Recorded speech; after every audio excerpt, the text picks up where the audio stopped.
কি ব্যাপার মজিদ, তুমি নাকি আমার ব্যবসা সব ধ্বংস করে দেবে?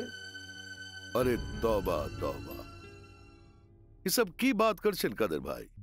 खुदा कसम हम इस सपने में भी ये सब नहीं सोचा। एकदम सही बात। দেখো, আমি যতদিন বেঁচে আছি ততদিন কারোর ক্ষমতা নেই আমার ব্যবসায় হাত দেবার।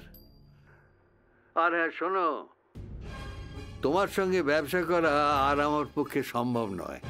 अरे कादिर भाई, ये सब की बात करছেন? अरे हमार की कसूर? সেটাও কি আমায় বলে দিতে হবে? তুমি জানো না তুমি কি করেছো?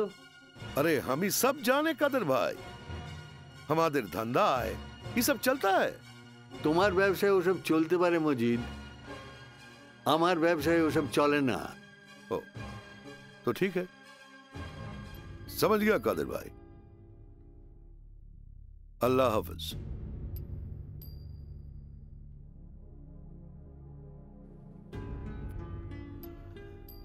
আমায় ভয় দেখাচ্ছে?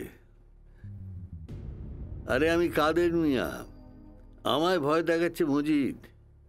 ওর কি মাথার ঠিক আছে? ও নিজেকে কি মনে করে? মেয়েরা বড় হচ্ছে, যখন তখন যা তা বলে দিও না। বলি কি আর সাথে জ্বালায় বলি। তুমি ওদের স্বাদ আহ্লাদ পূরণের জন্য এত চেষ্টা করে যাচ্ছ, আর ওরা এতটুকুন বুঝবে না? হ্যাঁ, কি করা যাবে, দিনকালই তো এমন পড়েছে। ওরা তো আর তার বাইরে না।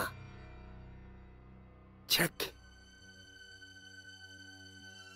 তবু চৌধুরী বাবুকে বলেছি, উনি বলেছেন 1 লাখ টাকা দেবেন। কিন্তু কিন্তু উনি বলছিলেন এখন কেন বিয়ে দেবেন,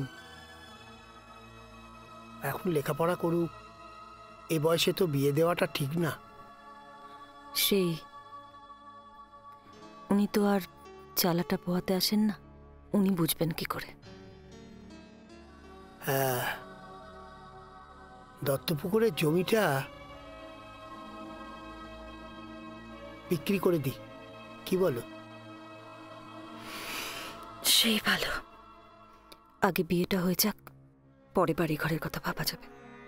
আর কি পারবো, তখন কম দাম ছিল, কিনে নিয়েছিলাম। এখন বিক্রি করলে আর ফিরে পাবো না। আমি বুঝতে পারছি তোমার কষ্ট হচ্ছে, কিন্তু কি করবে তুমি? বিক্রিটা করেই দাও, ওটাই ভালো হবে।